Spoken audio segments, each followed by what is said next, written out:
You are listening to the Bitter Medicine Podcast on KWAZ Radio.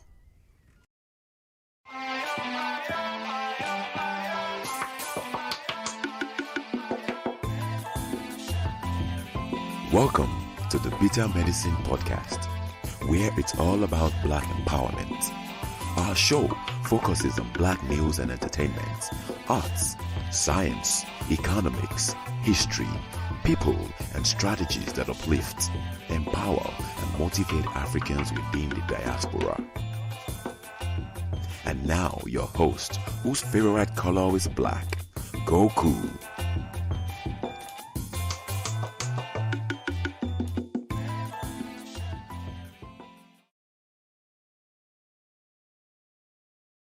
Welcome back to the Bitter Medicine Podcast. You know who I am. I am Koku, host of the Bitter Medicine Podcast. Glad to be back here again today. I was absent on Tuesday. I got swamped with a bunch of work and responsibilities and didn't have time to record. So next Tuesday, we will return to nation building. We're getting close to finishing that reading, so you guys make sure to tune in.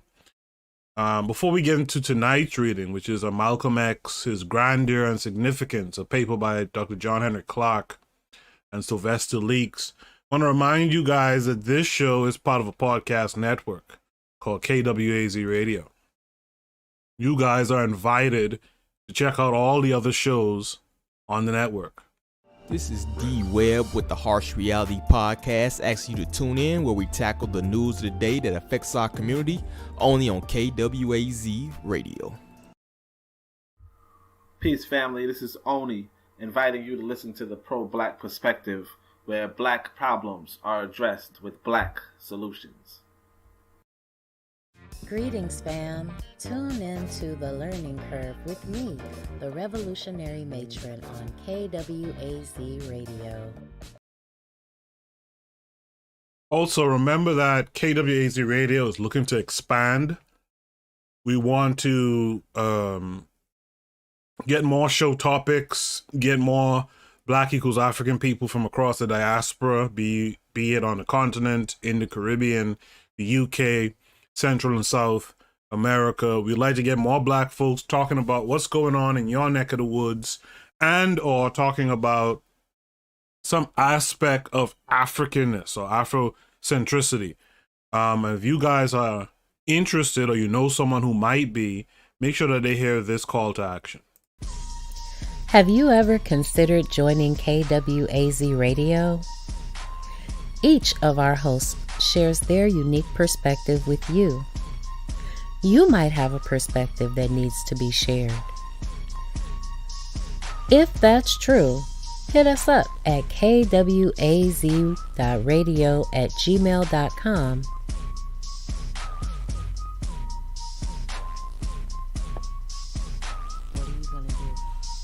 What are you gonna do? What you gonna do?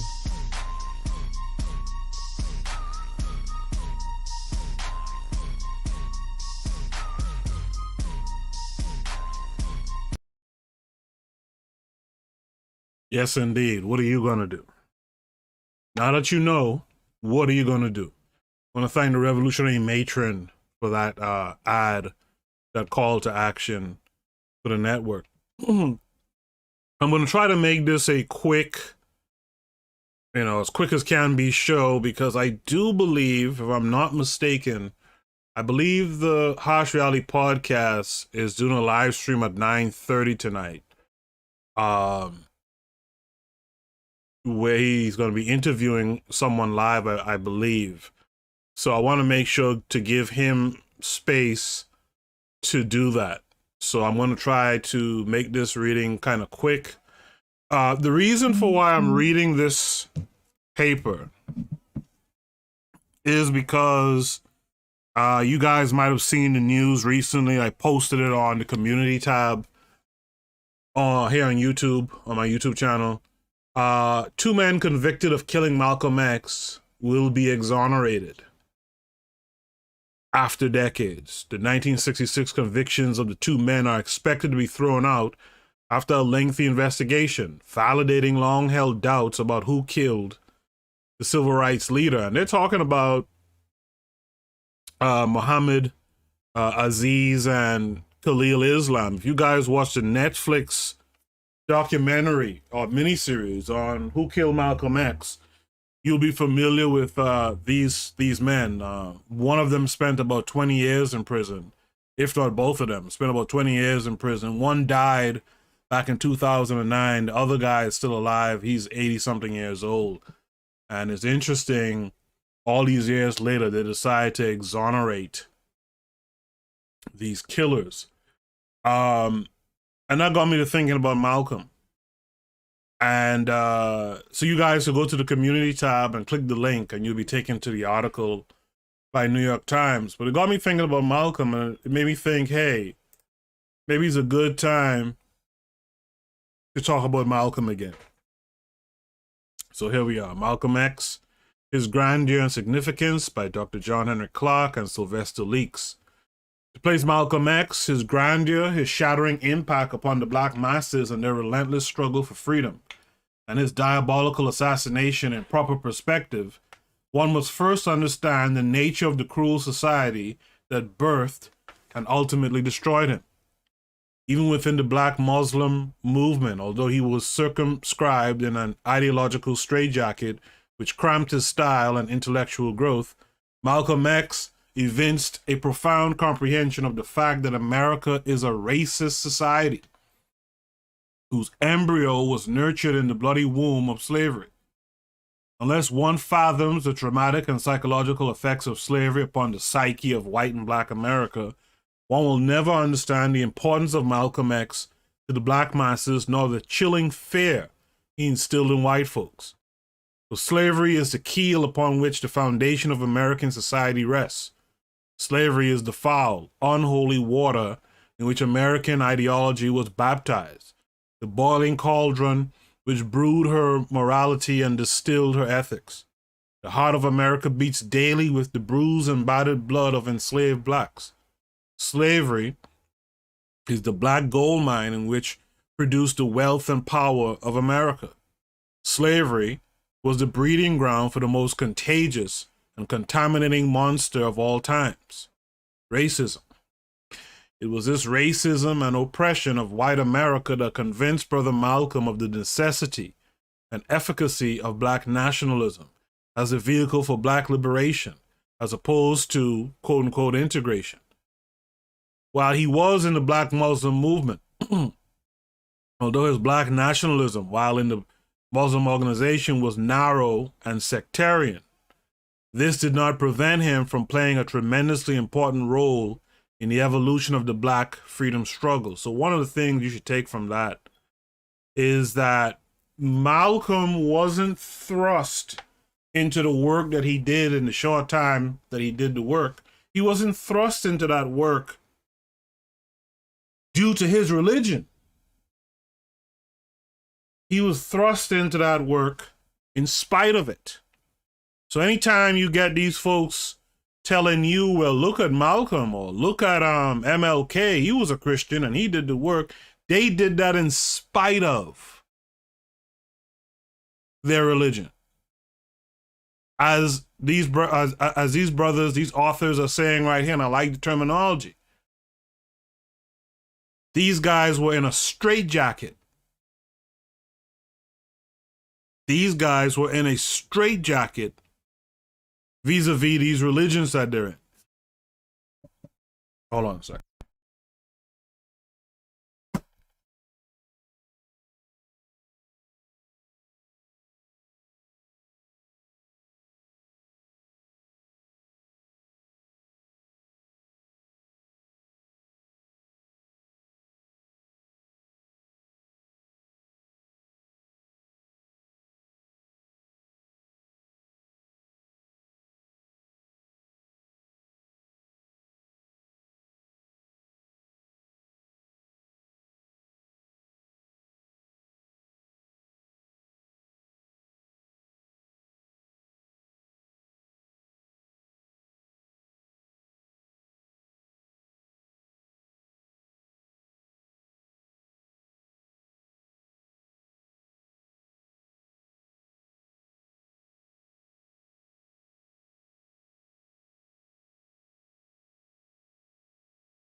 Oh man, I've been muted for a while and didn't realize. That's the issue of not having folks listening, I guess. So I apologize. Let me go back up. I read a whole page. So I think the last thing I said, it was this racism and oppression of white America that convinced Brother Malcolm of the necessity and efficacy of black nationalism as the vehicle for black liberation, as opposed to integration while he was in the black Muslim movement. Although his black nationalism while in the Muslim organization was narrow and sectarian, this did not prevent him from playing a tremendously important role in the evolution of the black freedom struggle. So I said this earlier. I don't know if I said it while the mic was muted or not. That I apologize for. But the idea is that Malcolm was Malcolm in spite of his religion. MLK was MLK in spite of his religion, right? Not due to their religious outlook. In fact, as Dr. John Henrik Clarke and Mr. Leake says here, that religion thing was really a straitjacket. It really kind of held them back. So just remember that. Let me continue reading to catch up to where I should be. Prior to the arrival of Malcolm X on the scene, most of white America looked upon the established civil rights organizations as extremists, although most of them were creatures and creations of the white controllers of power. But Malcolm comes along and says, not only do I refuse to integrate with you, white man, but I demand that I be completely separated from you in some states of our own or back home in Africa. Not only is your Christianity a fraud, but your democracy a brittle lie. Neither the white man nor his black apologists could answer the latter argument. Because they could not answer Malcolm in this area, they attacked him where he was most vulnerable. The concept of separatism and that all white folks were blue-eyed devils, labeling him a hate monger, racist, dangerous fanatic, black supremacist, etc. In reality, he was none of these things. Certainly, he didn't preach black supremacy. Malcolm X preached black pride, black redemption, black reaffirmation, and he gave the black woman the image of a black man that she could respect and worship. And it's here where I realized the mic was muted. I'll say this. I'll ask this question again because I think I was muted when I asked it. For the women who might be listening to this episode in the playback, because I don't think anyone's listening live. For those of you listening in the playback, my question to you is, when you think of Malcolm X, do you think of, now of course you didn't know him personally, and let's put religion aside, but do you think of someone, a man, who you would be proud to be your husband? Do you think of a man that you would be proud to be your organization's leader? Do you think of a man who you would be proud to be your brother, to be your father, right? To be some type of protector and provider to you? Is that the image? Is Malcolm X that image, or one of the images of this black man that you would prefer to see, or you would prefer to have in your lives, right? So whenever you guys listen to this, you guys can respond to that question. The fact that Malcolm X, while in the black Muslim movement, could reject a white person on any terms caused most of white America psychological suicide and instill admiration and pride in most black Americans. But the ego of most Americans is so bloated that they cannot conceive of a black man rejecting them.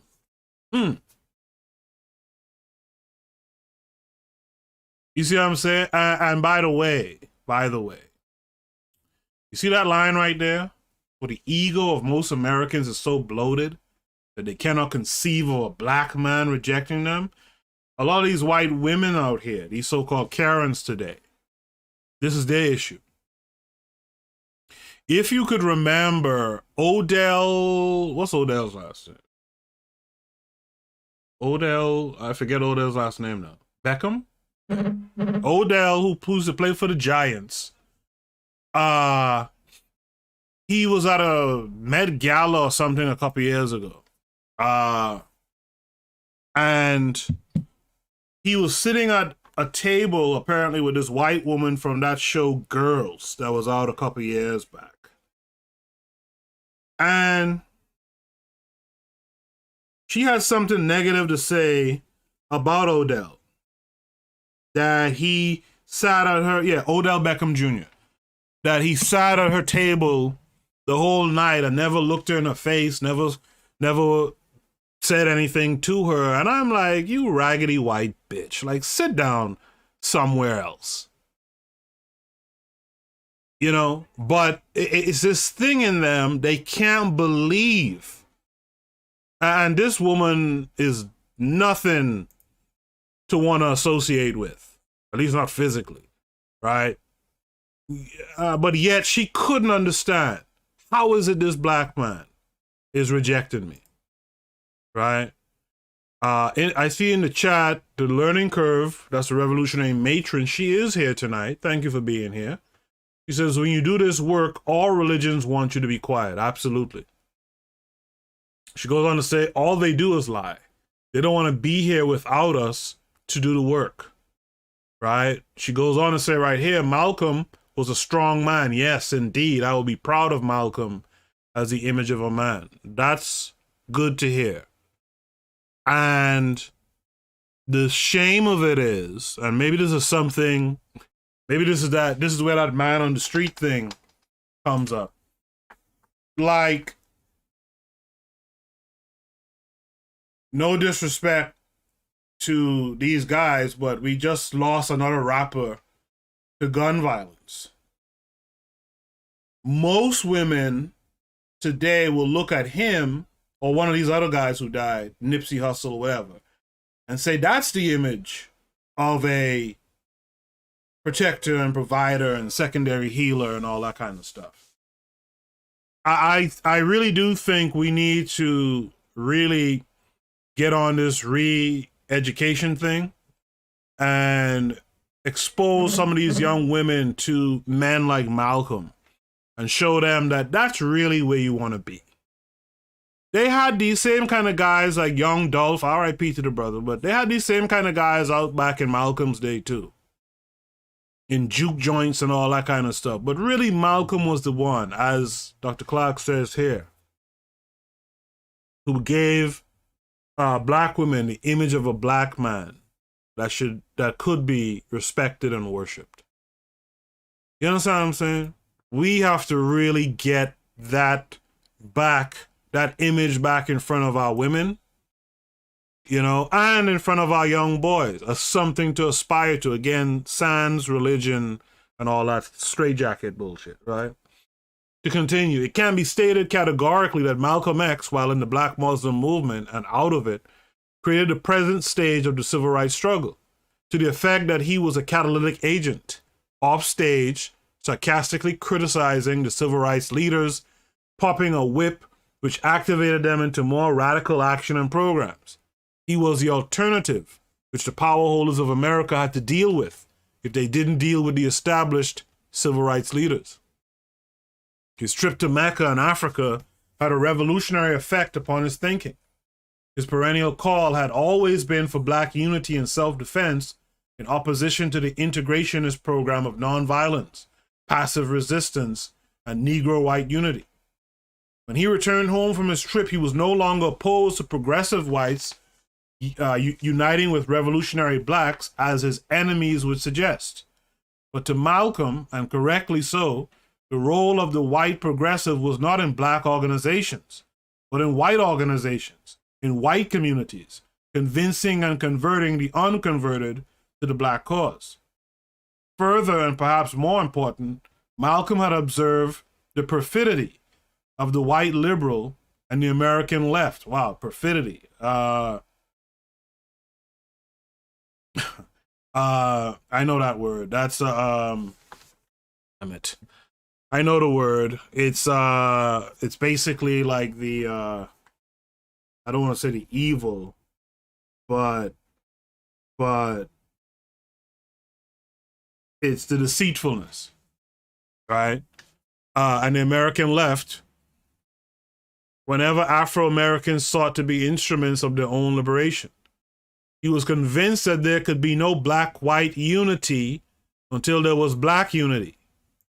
And that there could be no worker solidarity until there was racial solidarity. So that's for you ADOS folks. ADOS and FBA folks. You guys, like Tone Talks, has been seen in videos saying to white boys that he has more in common with some white boy in America than Africans from the continent, right? You can't do nothing with these white boys unless you do something with your people first. All of them, by the way. The overwhelming majority of white America demonstrates daily that they cannot and will not accept the black man as an equal in all its ramifications, after having 345 years of racism preached to them from the pulpit, taught in the primer and textbook, practiced by the government, apotheosized on editorial pages, lauded on the airways and television screens. It would be tantamount to self-castration, a gutting of the ego. It would be asking white America to completely purge itself of everything it has been taught, fed, and believed for 345 years. Well, now it's more time since this paper has been written. It was this recognition of what racism had done to the white man and the black mind that made the following paragraph was and is a keystone of the Organization of Afro-American Unity's program. Quote, "We must revamp our entire thinking and redirect our learning trends so that we can put forth a confident identity and wipe out the false image built up by an oppressive society. We can build a foundation for liberating our minds by studying the different philosophies and psychologies of others. Provisions are being made for the study of languages of Eastern origin, such as Swahili, Hausa, and Arabic. Such studies will give us as Afro-Americans a direct access to the ideas and history of our ancestors, as well as histories of mankind at large." So you see, he still had some of that Islam stuff going on. The Learning Curve says we do a piss poor job of getting the word out about manhood and womanhood. Absolutely. A lot of the stuff that we hail as manhood from men is really womanish behavior. No offense. And we got to be real about that. It's the behaviors that they got from, again, no offense, but I'm just keeping it real, toxic mothers and growing up with aunties and not a man in sight, i.e. Kanye West, right? I.e. half of these so-called street dudes we see out here who are killing dudes over a pair of tennis shoes, right? These are the problems. To continue, more so than any other Afro-American leader, Malcolm X realized that there must be a concomitant cultural and educational revolution if the physical revolution was to be successful. No revolution has ever sustained itself on emotion. Do you see what Dr. Clarke says here? You have to have an educational revolution. If a cultural and educational revolution, if the physical revolution is to be worth a damn. If you're here live with me today, I want to thank you for being here. I know YouTube tends to mess with how many viewers there are, but it seems like there's a couple of y'all lurking out there. I appreciate you. Once again, I think at 9:30, the Learning Curve, the Revolutionary Matron can confirm this for me, I think. Is the Harsh Reality Podcast, do they have a show, a live stream tonight at 9:30? I should be off well before that begins, but I just want to be mindful of it. And I want you guys to tune in to that show after this one is done, right? Right? Hold on a second.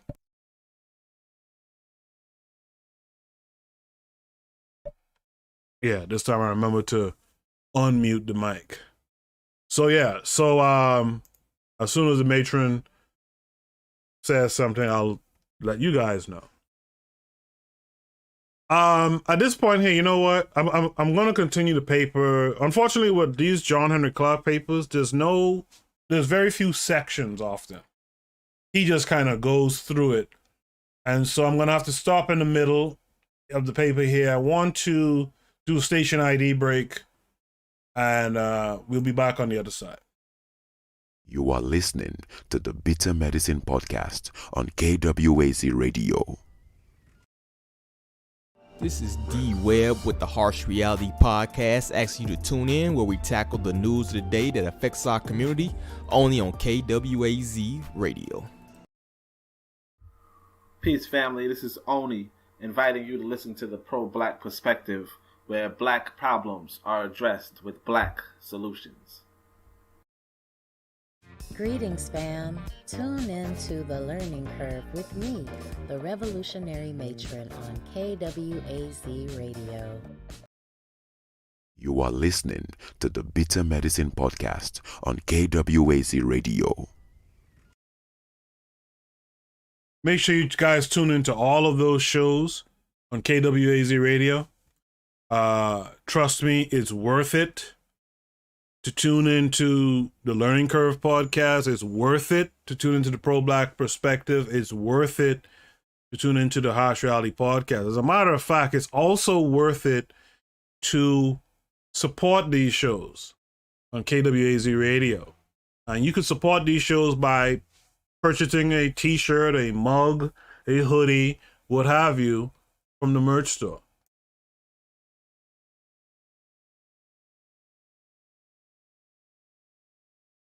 Greetings, everyone. This is Koku from the Bitter Medicine Podcast. I just want to jump on real quick and highlight a tweet made by the revolutionary matron of the Learning Curve podcast on KWAZ Radio. She says in this tweet, "Buy black and support KWAZ radio hosts. Buy a t-shirt today." You can go to t-shirtepiphanies.com/KWAZ-radio-merch. You can support all the hosts like Oni Tase from the Pro-Black Perspective, myself, Koku from the Bitter Medicine Podcast, the Harsh Reality Podcast with D Webb and L Miguel, and last but not least, the revolutionary matron from the Learning Curve podcast. And I just wanted to show you also, you can look at and see some of the first shirts that we have here. We have a lot of size options for you guys to choose from.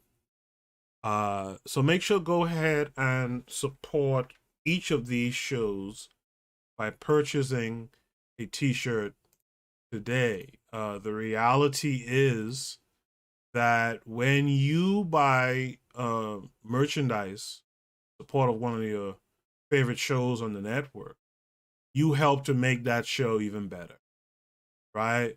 And by purchasing and wearing these t-shirts, you are showing people around you that you are included in the culture that we are creating at KWAZ Radio. All right? Buy it because you love what we're doing. Buy a t-shirt because you want to be a part of this thing that we're creating, right? And buy it because you want to show people that you feel united with the subject and the cause of the shows on KWAZ Radio. I'm Koku from the Bitter Medicine Podcast. You guys be good. Peace. Yes, indeed. Make sure you guys support the shows on KWAZ Radio. You know, tune in and support them through the merch store. And by the way, there's a plethora of colors of t-shirts, sizes, of course, and there's other things that are now in the store. There's hoodies, there's mugs, etc. So you should go to the site and check it out. All right, go to the site, check it out. The Learning Curve says I don't have a confirmation about tonight. Okay, well, just in case there is, I do believe it's tonight. let's finish this paper off and everyone can head over to the Harsh Reality Podcast. When Brother Malcolm X returned from his trip to Mecca in Africa, he completely repudiated the black Muslims' program of separation, their acquisitive thirst for money and property and machine idolatry. He felt that they were merely imitating the racist enemy. He still believed in separation from his racist enemy, but his was an ideological separation. To Malcolm X, the Afro-American must transcend his enemy, not imitate him. But he foresaw that both the black Muslims and the integrationists were aping the oppressor, that neither recognized that the struggle for black freedom was neither social nor moral. It was and is a power struggle between the white haves and the black have-nots, struggle of the oppressor and the oppressed. And if the oppressor is to breach the power of the oppressor, he must either acquire power or align himself with power. How do you guys feel about that paragraph there? Right? How do you guys feel about that paragraph there?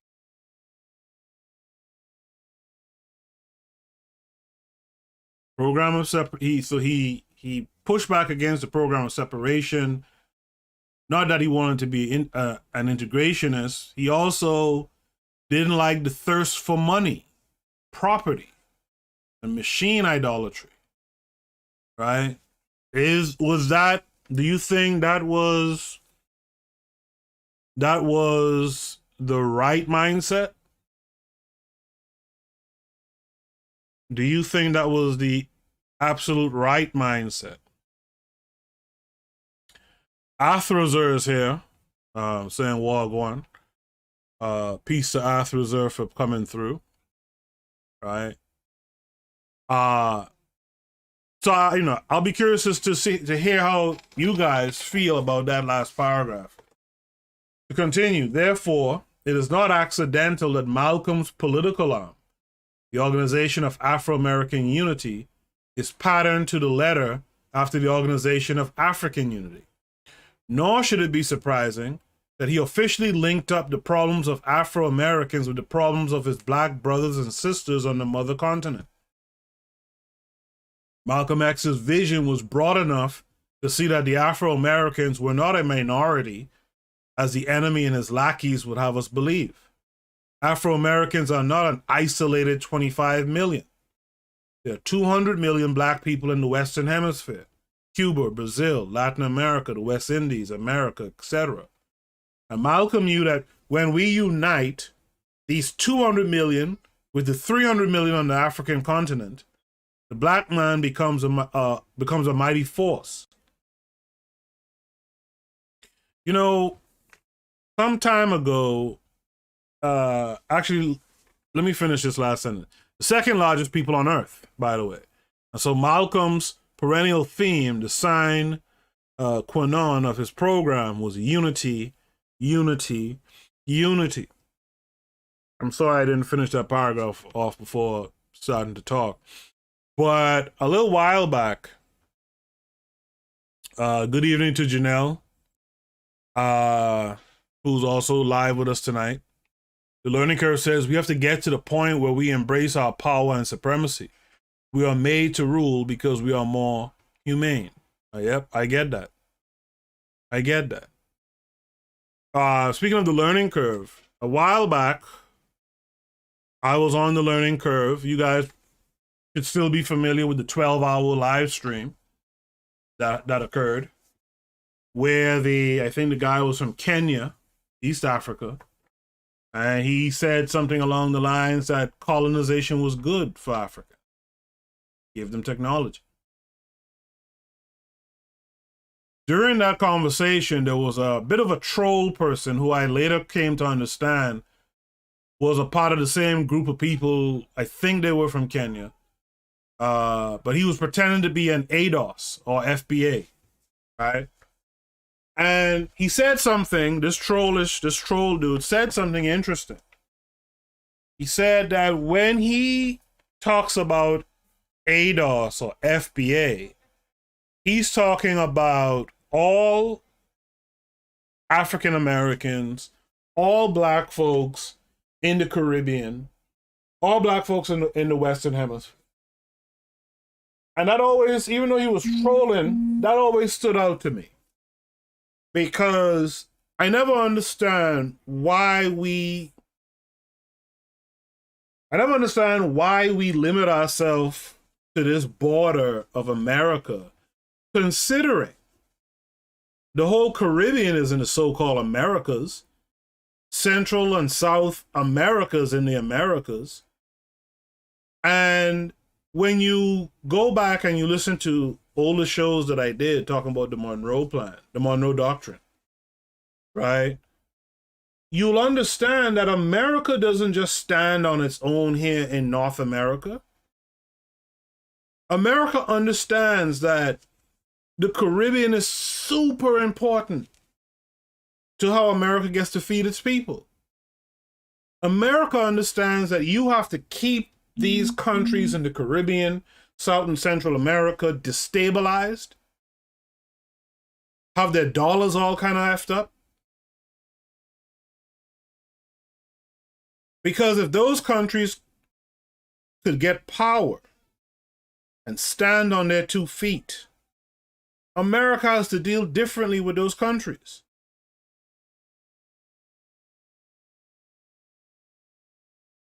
Instead of America destroying your banana industry in Dominica, a strong Caribbean, for example, can demand better. We could demand fairer prices, right? Instead of them going to Central America and getting it for dirt cheap. You want your boats to bring your imports and take your exports out to the world? Come and talk to Haiti, since you have to pass through Haiti's waters, since you have to pass through the Bahamas, since you have to pass through Jamaica's waters to get to Panama and all that kind of stuff. Come and play ball with Panama and play fairly. This is why stuff is messed up in this hemisphere, and it's because we are thinking of ourselves as these small groups of people in the Caribbean, right? One of the things you always hear all the time is, well, the Caribbean may have 15 million people total. You know, yeah, in fact, only Tassé was talking about it. And he was talking about my hometown, too, having a couple of 100,000 people, right? But if we started thinking more groupthink, which is what the ADOS and FBA aren't doing, you don't want to push Caribbeans away. You want to embrace them, and you want to embrace their countries. I was talking to Kevin Carre, 42, who's usually in the chat room here. He's often in the Shoot the Breeze. I saw him today, and we were talking about this whole Caribbean thing. And one of the things he said to me, which I think I can share, is that black folks in America need to get out of America more than they do. You guys probably know this already. A lot of black folks in America don't have a passport because they never saw a need for it. But get out of here and start heading down to those islands sometimes and start getting to understand how the country works and operates, right? Instead of going directly to the continent, maybe you could go to the Caribbean and help Jamaica, improve its infrastructure. Help Trinidad improve infrastructure and actually step on the world stage prominently as an oil country. And help all the others in between. Haiti. My God. But because we tend to partition ourselves, who's American, who's Caribbean, who's Central and South, this and that and the other, we're not going nowhere. When Dr. John Henrik Clarke here makes a good point, and it's derived from what I guess Malcolm X was envisioning, that you don't look at the couple of million, the measly few million people that you have in America. Look at how much people you have in the Americas. Organize that and then join in with what's going on the continent. KW Don 7 is in the chat saying Sawabona. Peace to KW Don 7. Always faithful, always sure. I appreciate you for being here again. Athrazer said, we need to organize projects, unify and build institutions. Simple as that. Too many talented people working in isolation, and that's our problem. That's the problem. The learning curve says to Athrazer 100. Everything is ours, and we need to organize and take our shit back. The learning curve goes on to say we can make them respect the group if we act as a group. Because we are a group. George Floyd showed us that we have a blood tie. Honor the blood. I want to thank all of you who are here and those of you who are in the chat, posting comments. Make sure you guys hit the like button if you're here. If you listen to the playback, you too also hit the like button as well. It helps a small channel such as this one, right? To continue, the formation of the Organization of Afro-American Unity and the establishment of an official connection with Africa was one of the most important acts of the 20th century. For this act gave the Afro-American an official link with the new power emanating from both Africa and Asia. Now, this is a heavy point that Dr. Clarke is going to make here. And I could already hear some eyes rolling.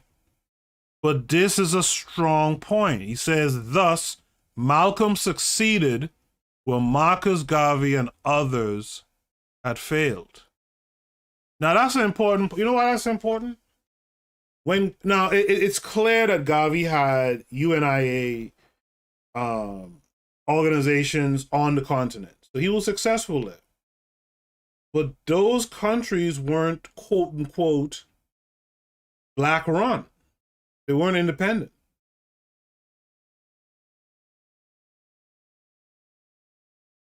If Malcolm didn't get murdered at the time that he got, I think Malcolm, I really do believe Malcolm might have been at the end of his day, he wasn't murdered so young. I think he might be the guy that we really talk about today. Because he was at a time when those independence movements were really cracking. Right? He died like right in the heart of that. But if he was able to organize with the burgeoning independence movements going on the continent, that would have been huge. That would have been huge. Whereas Garvey then was operating and still had to be wary of the British and the French and all that kind of, not to say Malcolm and them didn't, or not to say that we don't have to be wary of those folks. But those connections would have been something heavy, I think. Arthur says, educators get together, industrialists get together, entertainers get together. We need platforms that promote organization and create institutions. Our problem should be, how do I go the next step? I'll tell you how you go the next step. A lot of people won't like what I say here. The next step is just to go ahead and do it, man.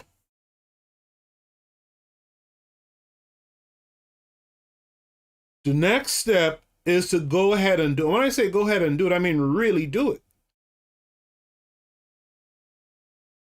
I think personally, and this is especially true, I think, in the conscious community, I think people talking about the problem makes people feel like they're actually tackling the problem.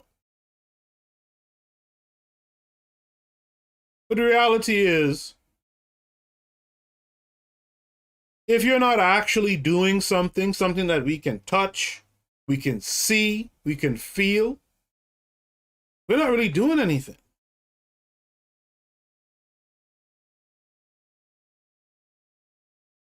And if you're a person who happens to be doing great things in your city, like this guy, again, RIP to Young Dolph, they say he was doing a lot of what's the word? You know what I mean? Right? He was doing a lot of positive work in his community in Memphis there. And the thing about that, the same was said of Nipsey Hussle, etc. But clearly, you need to unify that work. One man doing some work in Memphis over here, and one man doing something in Nutty Block in LA or whatever. It's cool, don't get me wrong. But you have to start uniting these one-man efforts everywhere. There should never be just a one-man effort anywhere. With all these black folks we have around, it should never be that. Go big. There's a conversation all the time that comes up about, if you just need a handful. Well, let it be a handful of a couple million people. We got to go big. These one or two people doing one or two little shits here and there, that ain't going to save us. No time soon. That's not going to save us no time soon. Get to work. You want to know what the work is? Just get to work. There's this guy, he's a white boy too. There's something he said years ago that I always stuck with me. He said, if you don't know how to do something, but there's a job that becomes available, maybe you don't know how to do the job. But if you have an opportunity to take the job, you take the job.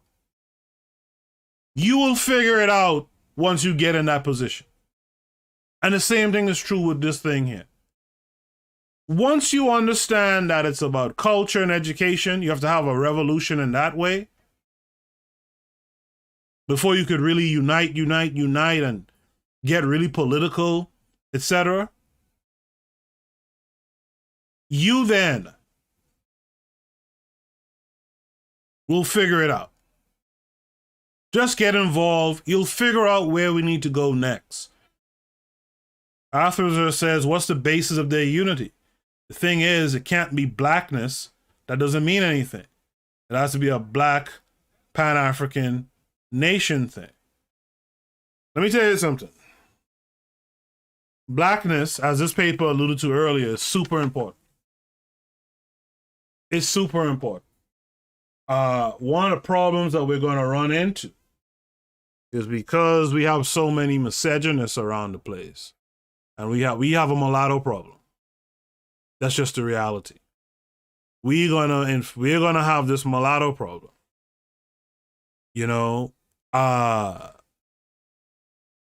And so we're gonna have to really sit down, and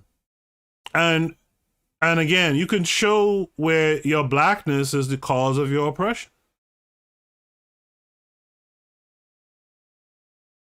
Start there and then build on that thought. Alpha says, can you get a Young Dolph and a Nipsey to identify as part of the Black Pan-African Nation? Can we get people to say they are doing it for this Black Pan-African Nation? Here's the thing. Most people outside of this platform, in terms of us here right now, a lot of people don't even know that we need a nation. That's a part of the re-Africanization. That's a part of the African-centered education, right? That's what's going to teach you if you've been following the discussions we've been having with the book Nation Building. That's really what it's about. All your skills that you're building is supposed to be built on the concept of Black race first. And then the last component of your education is nation building. Taking those things you learn, those skills you have, and building and maintaining your nation. And it's much harder than it's much more difficult than what it sounds and me just saying it. Right? You might not be able to get Young Dolph and them. You might be able to get Young Dolph and them, RIP, to work with you, but you're going to have to educate them on why you're doing this work. It's not just about some kids being able to smile because they got a new backpack and some goodies in the backpack, right? You have to teach them that this is about, you want peace, then you want a nation. You want fairness and justice, then you want your own nation. And that's what I'm talking about. Right? Arthur says, nah, it can't be based on oppression. It has to be based on the destination. The thing about that, Arthur, he says that's why church works so well. It's about the ultimate destination. He says the people have to believe in the destination.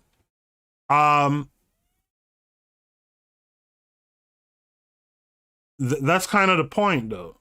The point is that the getting people on notice about your oppression and on notice that the way to get this oppressive force up off of you is through nation. You understand? See, the church ran that game that you were born in sin. Well, how do I get out of sin? Well, bring your ass to church. And at church, if you do this enough and you give your 10%, your final destination will be a better place, a place without sin. You see what I'm saying? So the reality of the church is that all people are linked to that church based on this fundamental idea that you were born in sin. That's akin to saying you were born black.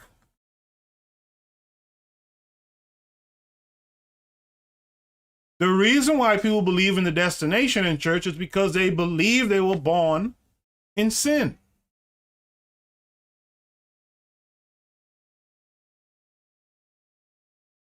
They believe that sin is their birthright. Well, now show them that black is your birthright.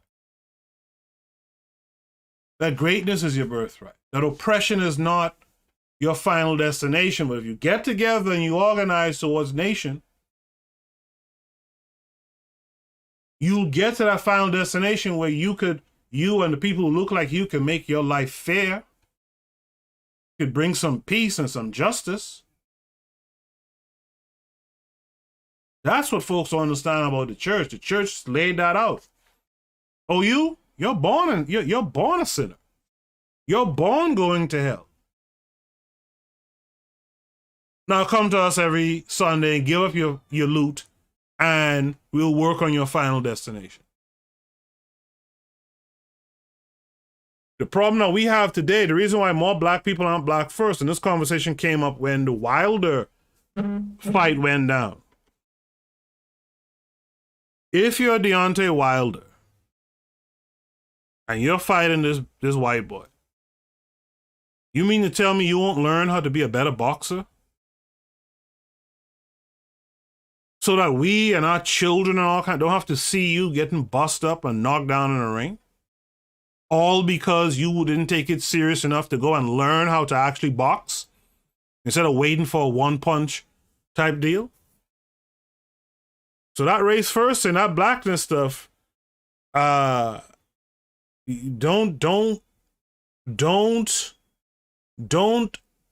overlook it. I'm not saying that's the only thing that you could do to bring black folks together, but that's a great basis.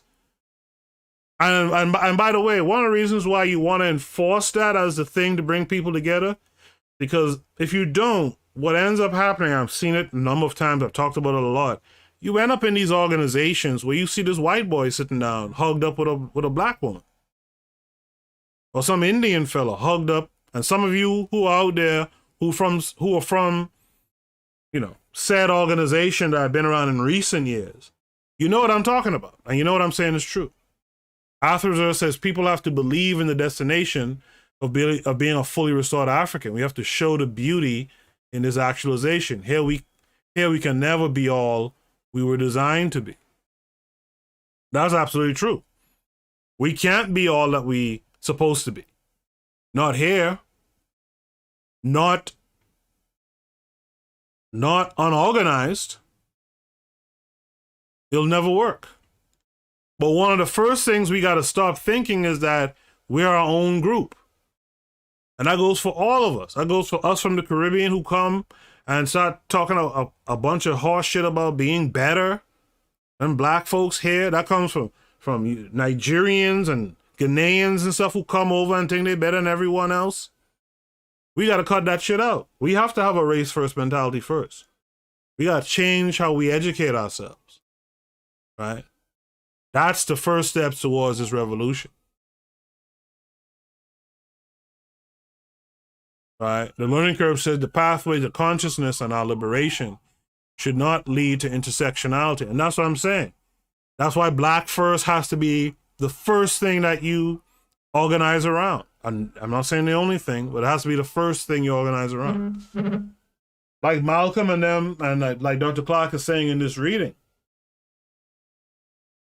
if white folks want to do something to change this situation, they could go and organize amongst themselves and change it. You ain't got to be up in our shit doing it. I just got a notification that the Harsh Reality Podcast will be doing an interview in 30 minutes. All right. That's more than enough time for me to finish up here. I want to thank you guys again for being here. You guys make these shows oh so interesting, and you uplift the show, and I appreciate all of you for doing it. To continue. In doing this, Malcolm, so the last thing that was said, thus Malcolm succeeded where Marcus Garvey and others had failed. Right? In doing this, Malcolm projected the cause of Afro-American freedom into the international arena of power. When he internationalized the problem by raising it from the level of civil rights to that of human rights, and by linking up with Africa, Malcolm X threw himself into the crossfire of that invisible international cartel of power and finance, which deposes presidents and prime ministers and dissolves parliaments if they refuse to do their bidding. It was this force which killed Malcolm X, which killed Lumumba, which killed Hammers Joel. I don't know. I don't know how to pronounce that. And it is this force that is doing its damnness to destroy Nkrumah, Nasser, Ben Bella, Kenyatta, etc. So this paper tells you exactly this here. You know, I didn't discuss when it was written, but this tells you how old this John Henrik Clarke writing is. Right. So this paragraph leads to another question I'll throw to you guys. Right. Linking up with Africa put Malcolm X in the crossfire of the invisible international cartel of power. My question is to you guys, and perhaps maybe you don't want to put your whole answer out there. How do we get around this international cartel, this invisible international cartel of power? I'll be happy to hear from Arthur Zer and The Learning Curve and KWAZ and whoever else is here listening in the background. Right? I just want to one last time. I just want to say that people have to believe in the destination. My thing is this, though. Here's my thing with this. When you look at the church, how much can you really believe in the destination? Like my grandfather said to me when I was a young boy, he said, "You ever seen someone come back from death? Has someone come and told you about this land or this place in the hereafter?" And my grandfather was a religious guy. Has anyone that you've known who died and come back and told you? I mean, and seriously, you ain't talking no bullshit. You were smoking some herb and you saw someone come talk. I'm talking seriously. Has anyone come back and told you, "Hey, don't worry about nothing. It's good on the other side here"? This dude Jesus really did come back over here and build a mansion for me. I'm living good. Right? So it's not just the final destination to believe in. You know what it really comes down to? Is the reward and the punishment. The church understood early. You have to give people a punishment that will get them to fall in line. what is our punishment going to be to getting folks to fall in line? And our punishment has to be very nuanced, because we can't just say, well, you'll be living good, blah, blah, blah, when some people are in America living in a hole in the wall and they think that they're living good right now. You're going to have to open up the minds of people, the eyes of people, to see that, yeah, you're being oppressed and it's along racial lines. It's because our ancestors was brought to this hemisphere to do free labor and to be brutalized along the way. We got to show them that if we get together as a group, we can create our own systems, our own institutions, right? Vis-a-vis a nation. And that nation is a Black equals African nation. We don't want people to think that it's not about Blackness. No, it's absolutely about Blackness or Africanness, if you will. Right? So that's what we got to do. But I hear you. It can't just be, well, you Black and I Black.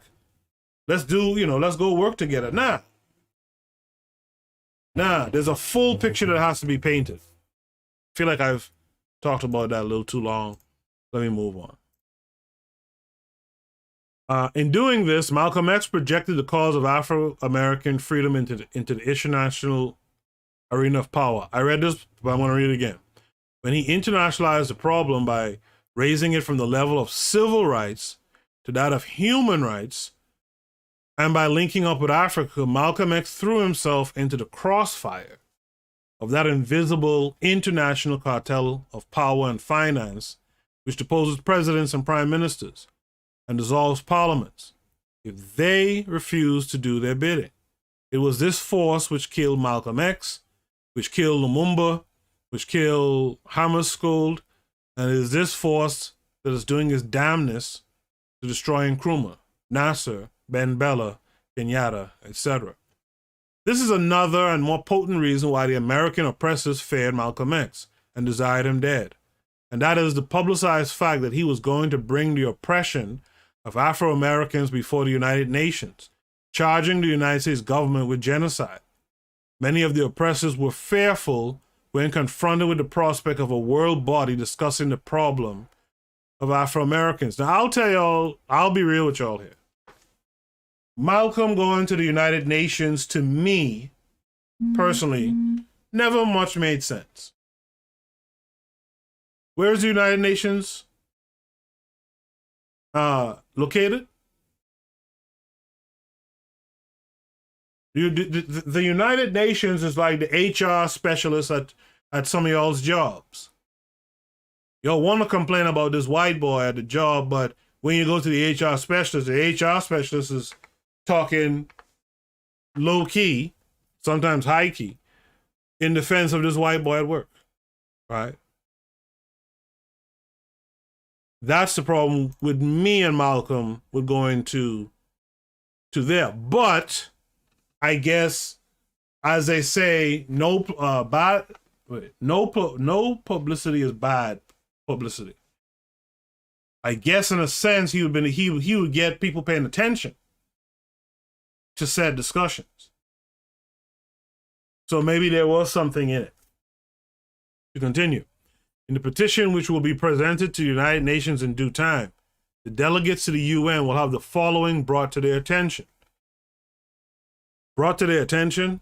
They know it already. Anyway, the wrongs committed against our person, our humanity, and this nation of our birth are of long standing. The majority population has had in excess of 3 centuries to right these wrongs.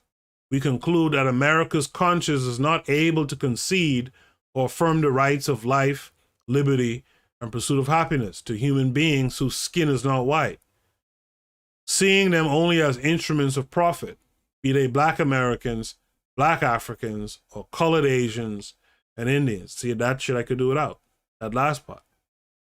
The next one is, our experiences in the United States have taught us beyond hope or doubt that nothing short of a massive assault of conscience will have any but the slightest effect upon the psyche of governmental complex of the majority population that they are bound to heed.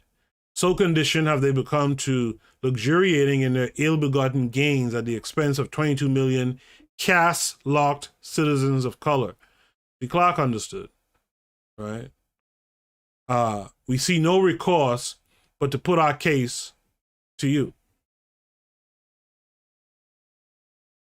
The representatives and delegations to the United Nations, whose task is to establish a universal climate wherein these nations are set forth in the Universal Declaration of Human Rights Resolution of the General Assembly, December 10th, 1948, so that these rights will finally and definitively be regarded as rights belonging to all men legally under international law. Now, if you've been listening to me, my show, if you've been tuning in for long enough, you know that I've said it before, that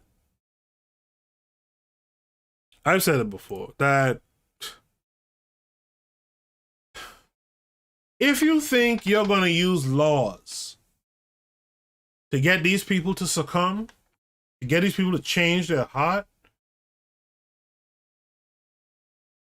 talk about a losing battle. Talk about a losing battle. You think you're going to get the United Nations to do anything to the United States about the atrocities that they have done and still do today? Never.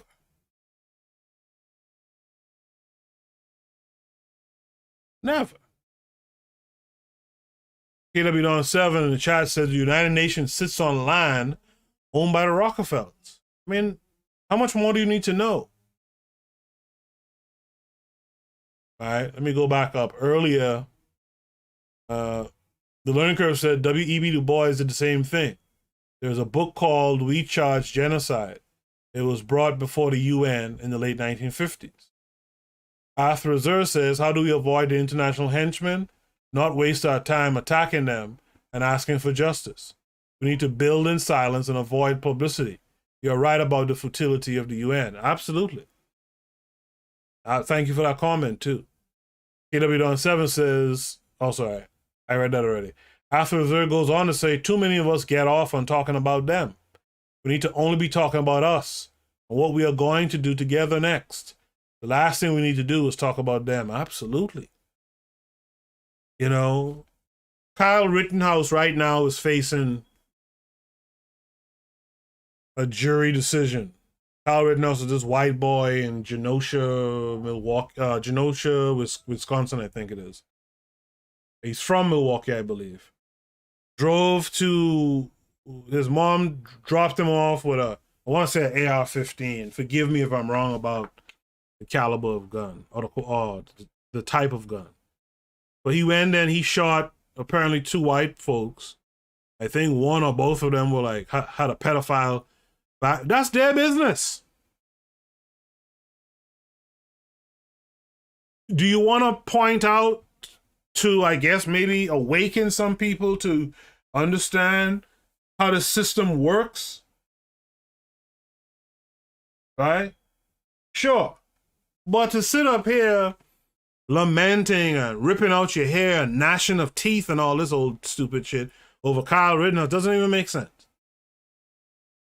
Take that frustration, because that is an example of what a nation does and how a nation can benefit its people, which you are not a part of this nation, which is why you don't get the same treatment like Kyle Rittenhouse is getting.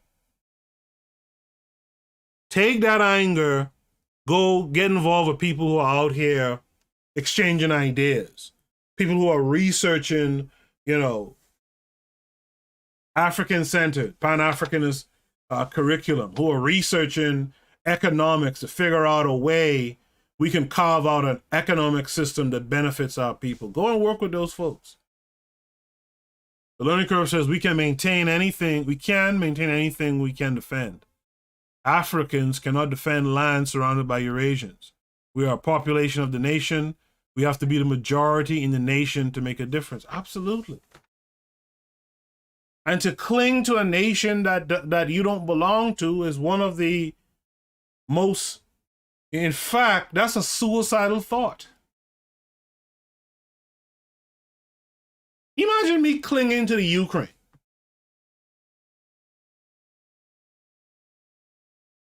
Imagine me in Ukrainian parliament upset about the going-ons of Ukraine. How dumb can I be?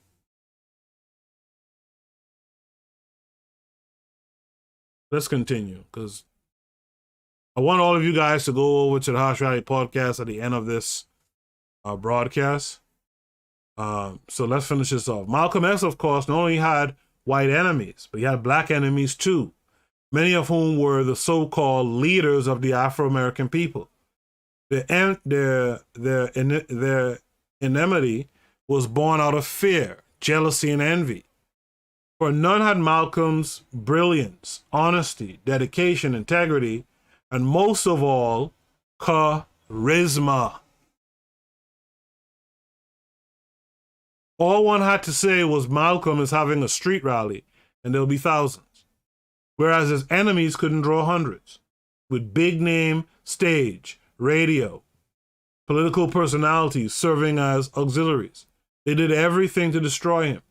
They failed because of the black masses.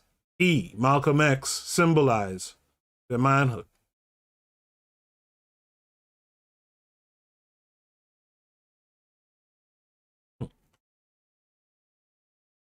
To the black masses, Malcolm X was the one great hope. He dared to speak out, to condemn, to challenge the false premise and bankrupt program of nonviolence and passive resistance.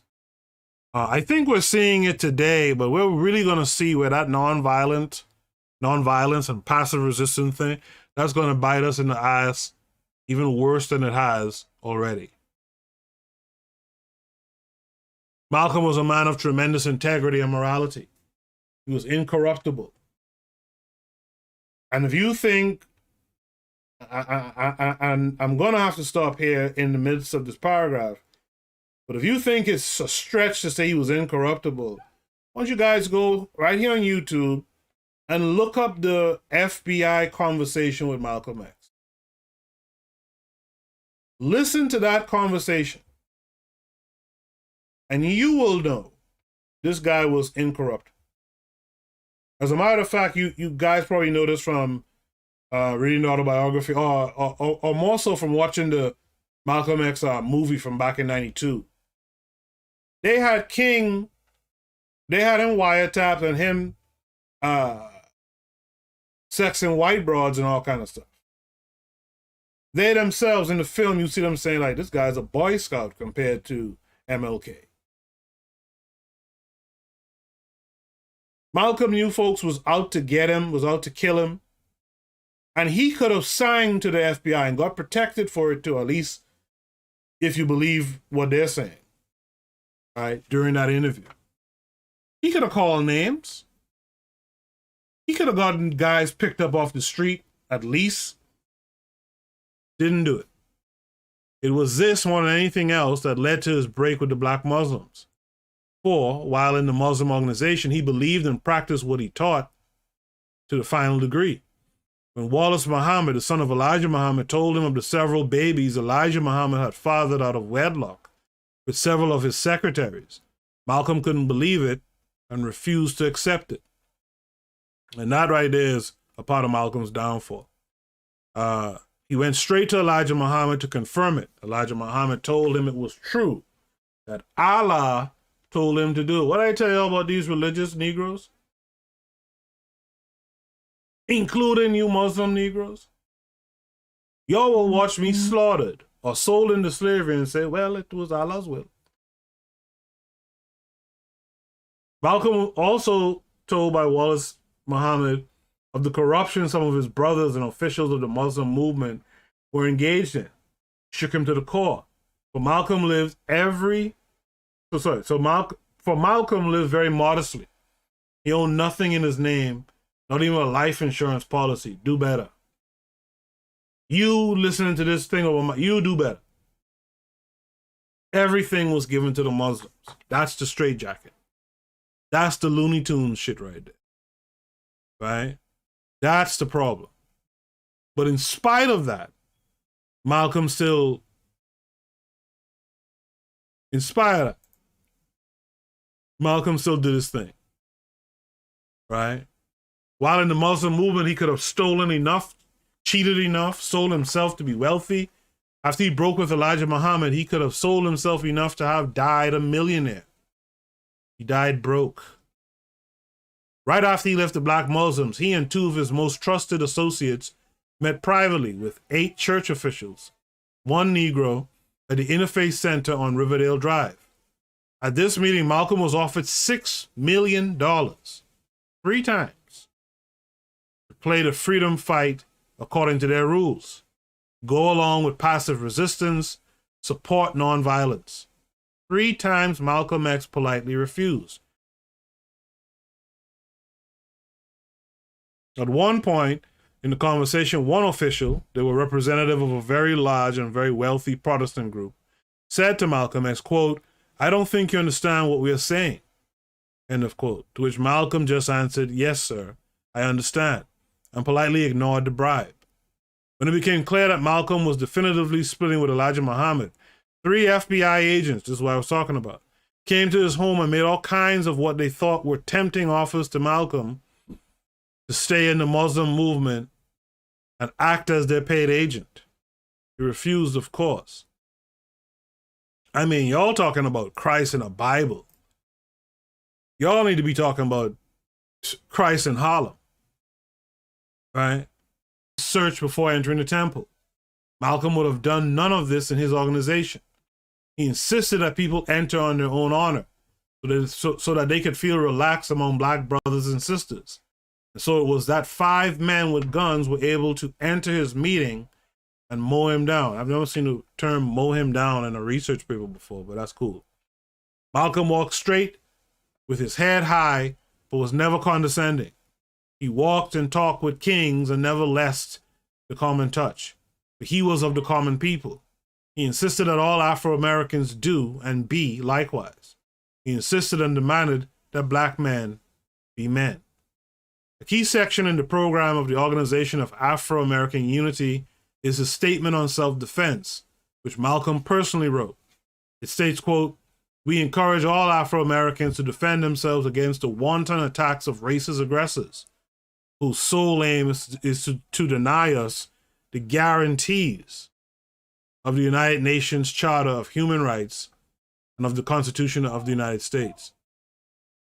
In areas where the United States government has shown itself unable or unwilling to bring to justice the racist oppressors, murderers who kill innocent children and adults, the Organization of Afro-American Unity advocates that the Afro-American people ensure ourselves that justice is done, whatever the price and by any means necessary," end of quote. Those are true, tough, uncompromising words. They go to the guts of the matter because Malcolm X advocated that black Americans use the first law of nature when attacked, and because no one could answer his argument, he was labeled everything under the sun. But to the black masses, who by and large supported him, he was, in the words of Ozzie Davis, who spoke his eulogy, our manhood, our living black manhood. This was his meaning to his people, and in honor of him, we honor the best in ourselves. He was and is a prince, our own black shining prince, who didn't hesitate to die because he loved us so. That's John Henrik Clarke and Sylvester Leaks, 2 Afro-American writers. That's them talking about Malcolm X, his grandeur and significance. I hope you guys enjoyed the paper tonight. I see Nefere showed up. Greetings, Nefere, at the end. But I appreciate you being here all the same. Greetings to you. I hope you will catch the playback as we have reached the end of the show tonight. I want to see if I can pull the link for the Harsh Reality podcast. I don't see a link up. Let's see. You guys do me a favor too. Even if you don't purchase anything, just check out the site. From T-Shirt Epiphanies, the link is down in the description. Check out the site. And just give some feedback on what you think the site is missing.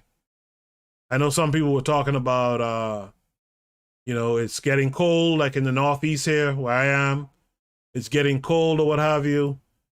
People are talking about, having hoodies and stuff like that. Which there are now hoodies on the site. But go through the site. We'll welcome any constructive criticism. Let us know what you think should be there. Let us know if you think there should be more designs, etc., etc. So that we could make those changes, right? Especially with Hall. That episode is happening in 5 minutes. Janelle was here. And I think that's it. I think that's all the people who was in the chat tonight. I appreciate all of you. Let's head over now to the Harsh Reality podcast. I do believe there's an episode coming up. So let's head over there and check it out. Until next time, guys, you guys be good. I'll be back for Saturday Night Shoot the Breeze. Oh, by the way, you should tune into Saturday Night Shoot the Breeze. I think it's going to be a KWAZ Radio Fest on the Shoot the Breeze. I think we'll all be together on that.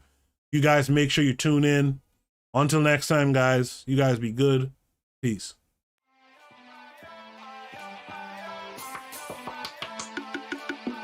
Thanks for listening to the Bitter Medicine Podcast with your host, Koku. If you like what you just heard, we hope you pass along our web address, bittermedicineblogs.com, to your friends and colleagues, and share our show to all your social media.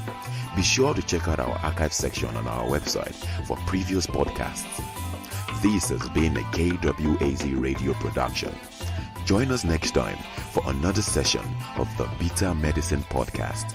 Follow us on Facebook at Bitter Medicine Show, Twitter, Bitter Meds, Tumblr, Bitter Meds, Instagram, Bitter Medicine.